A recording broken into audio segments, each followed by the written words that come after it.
let's talk salmon, all right?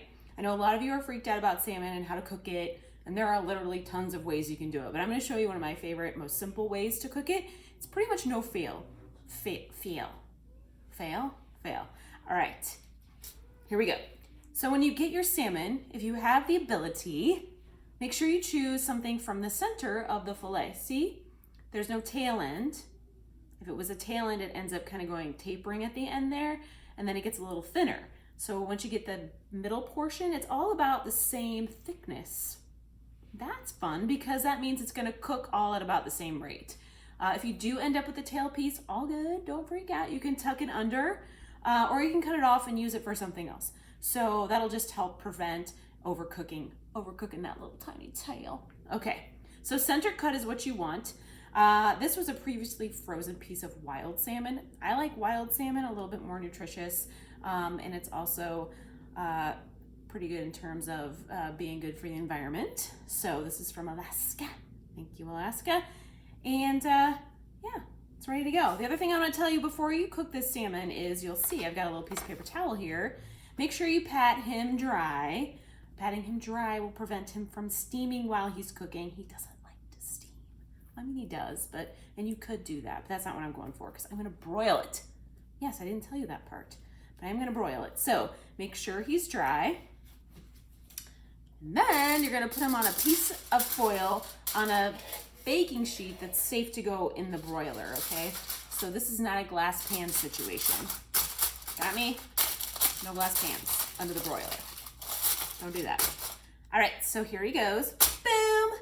And then hold on for a second. I'm gonna go wash my hands. All right, I'm clean. Wash my hands.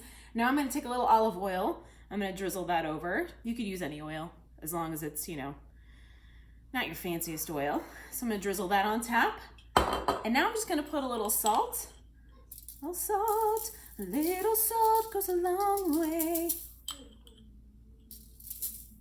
That'll be the next salt commercial. That's actually the opposite of what a salt commercial would probably be. All right, and of course black pepper. So around here, I like to keep sauces and things kind of separate because my sous chef doesn't care much for things mixed together. So that's how we roll. So I'm just doing simple cinnamon. There's no cinnamon.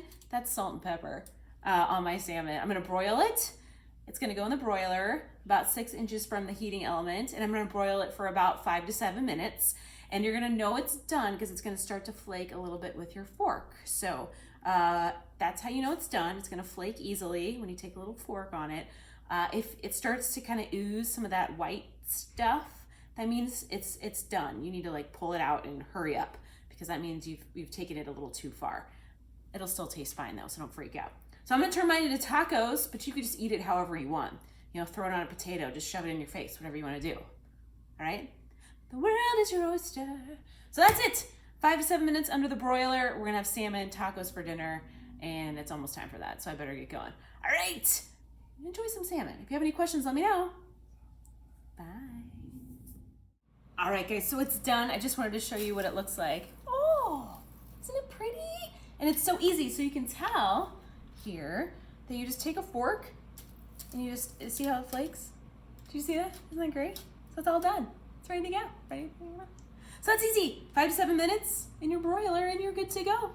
Salmon tacos can be yours just that quickly. All right, thanks for joining me. Enjoy your salmon. Bye.